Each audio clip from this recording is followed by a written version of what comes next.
Hi, everybody. Welcome to Next in Media. I'm Mike Shields. I'm here with my guest today, is Ryan Mayward. He is the SVP of Retail Media Sales for Walmart Connect. Do I have that right, Ryan? You do, yeah.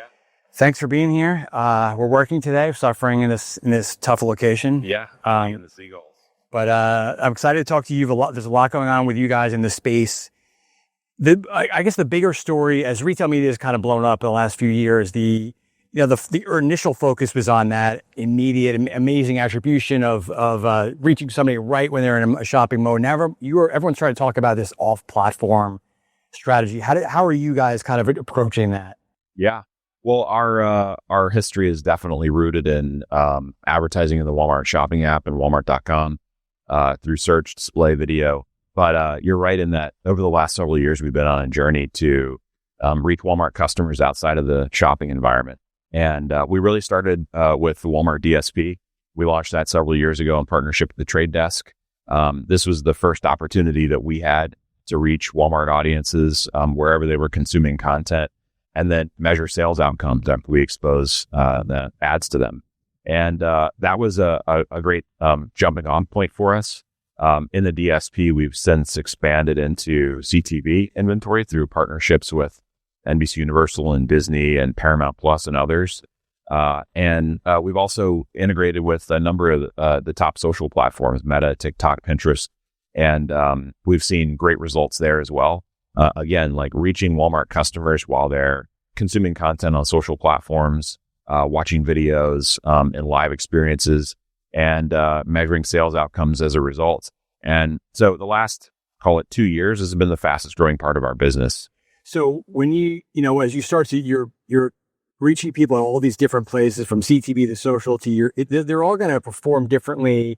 And there's there's a level of coordination when you're trying to talk to brands. Do you kind of have to level set expectations? Like not all retail media is going to maybe perform like a search ad does in a product.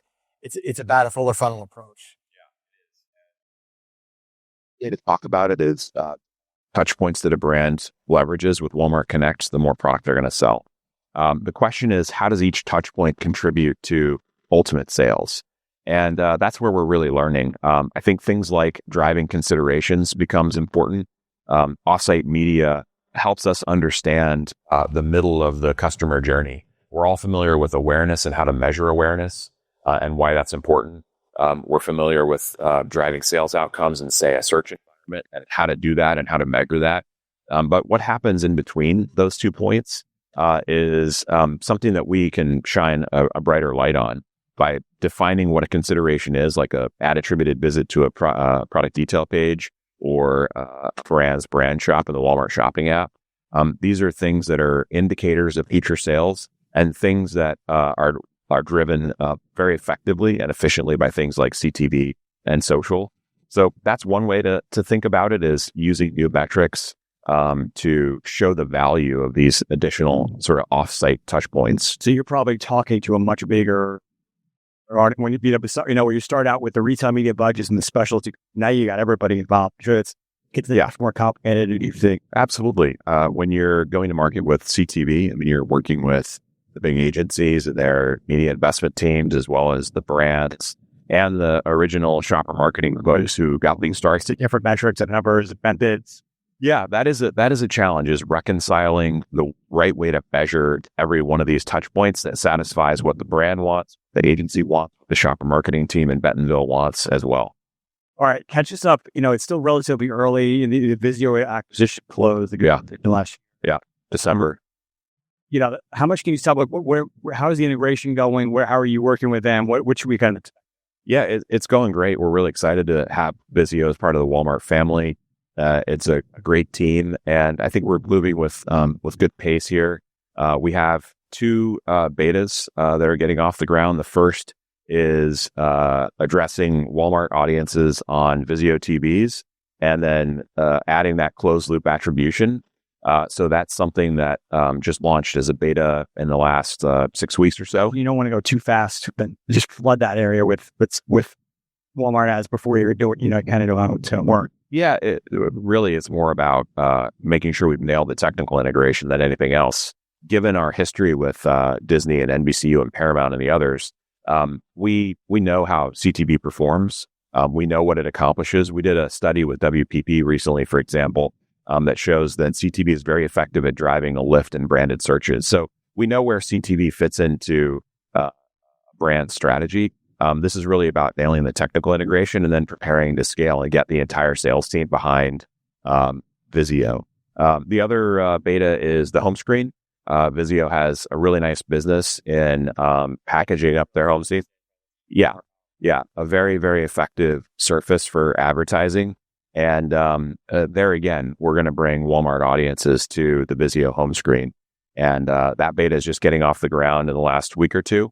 Outside of an advertising environment, we're also experimenting by taking the Vizio OS and putting it on other devices, which is an exciting development. Yeah, I mean, the more people we have to reach, the more powerful the advertising opportunity is, and that's one of the ways we're doing it. Yeah, and the OS is pretty more and more into building an ad business. Yeah. You guys have some news this week.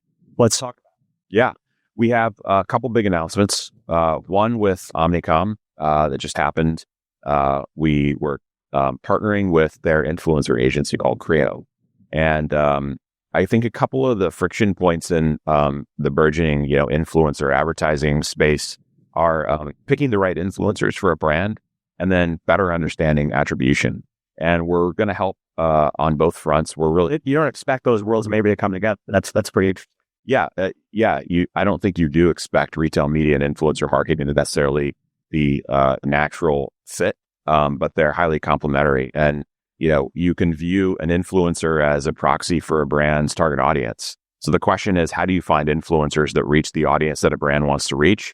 And that's where we're bringing our audiences to TikTok and partnering with Omnicom to find the right influencer for the right brand to reach the right customer that's going to drive sales for their products. Yeah, I guess the key there is finding the right influencers. Your shopper reads it, but also you want to make sure that you capture that authenticity without brewing. Yeah.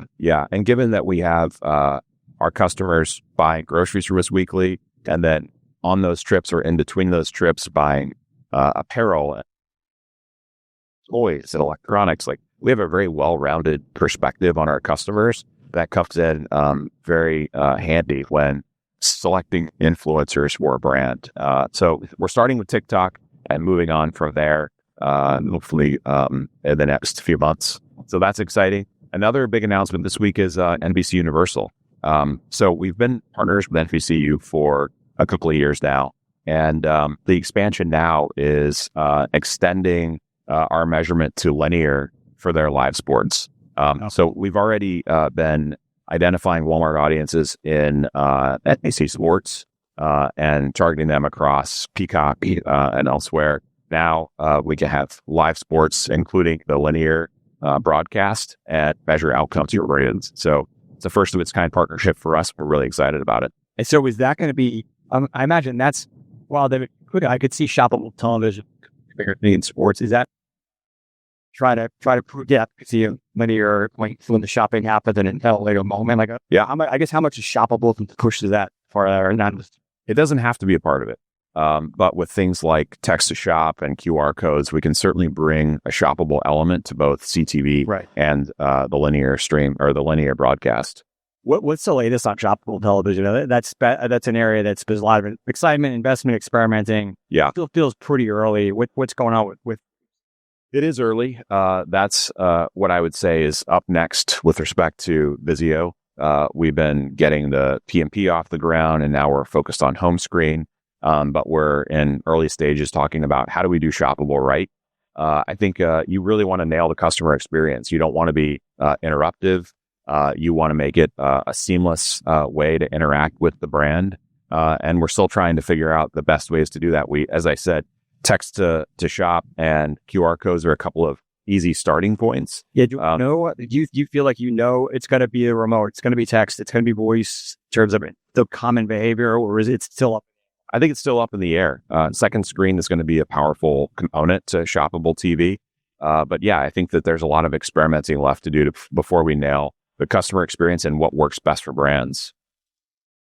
Big picture, how do you be like? I think initially it's still very new that companies like you. I told my wife that Walmart is this. We talking about People don't know this yet. Yeah. What's the long-term vision? You've got this powerful data. You're in more channels.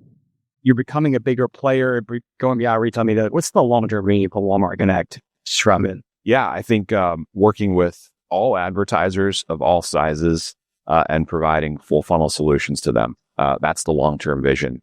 And I think that for brands that sell their products at Walmart, we've been building out the full funnel value prop for the last several years. That's why all of our partnerships with other media companies are so important. Social, CTV, our DSP offering. These are the things that help us drive awareness, consideration, and of course, purchase in the Walmart shopping app. And then outside of brands that work with us as on the retail side of our business that sell their products in our stores, we're starting to work with a lot of non-endemic brands as well, in financial services and travel and quick serve restaurants and automotive and other categories. Expected, right? That's right. It's not net new to retail media. We've been doing this at retail media for a while. It's a newer area for Walmart. And so working with non-endemic brands is a big priority. And then brands large and small. I'd say that Walmart Connect got started with the largest brands in the world. And we've since built out a very large business working with small to medium-sized brands and third-party sellers that are participating in our marketplace. So large brands, small brands and sellers, endemic and non-endemic advertisers. Those are kind of the quadrants. Okay. So on that note, the small and mid-sized brands. The big barrier to entry are one of them in the TV realm. And we also have an opportunity to solve that on their behalf. Interesting. Through AI-enabled creative tools. We're building out our creative stack now, and we're starting with display, but we'll soon move to video, and you'll see smaller brands having an easier path to advertising on TV. Right, and they know you. It's probably it's an easier sell than like trying to come out from nowhere. Hey, I can get you on television. You've got the data, you've got the inventory. You could tie it into what they're already doing with us and measure it with familiar metrics. All right, let me ask you a big picture, long-term question. This is no one, there's so much talk about agentic AI and how it's going to change everything in our lives. No one knows exactly where this is headed. Have you guys already thought about how that might, obviously how could change shopping, but also this whole category? Yeah, we're starting with the shopping piece, obviously. Yeah, figuring out how to bring agentic AI into the shopping experience. If you open up your Walmart shopping app, you'll see Sparky. Down in the bottom of the app, you can hit Sparky and start asking questions, start searching for products. And I think it's a pretty amazing experience.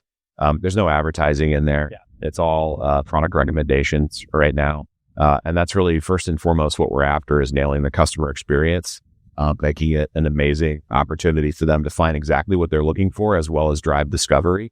And I think that after we get to a point where we're really comfortable that the customer is getting what they want out of it, we can move into more of an advertising framework and figure out what the right ad experience is. But there's it is absolutely early days, as you suggested. Yeah, we don't know how consumers are going to respond, but it's going to be fascinating to see what happens. Last thing, we're here, we're in Cannes. What do you hear looking to achieve? What's on your mind? What are you hearing about that's interesting? Partner meetings. I mean, this is just an amazing opportunity to connect with the brands, the agencies, and all the media companies that we work with. They're all here. All their top people are here, and we're really excited to be spending time with them, sharing what the back half of our year looks like roadmap-wise. That's why we're here making all these announcements and checking in on their business, seeing what they need, learning from them. Our space is just changing so much right now. It's just almost hard to keep up, but that's part of the fun of it. And this is a great place to catch up with brands and figure out where they're headed. All right, Ryan, I'll let you get back to it, but thanks so much. Awesome conversation. Let's do this again.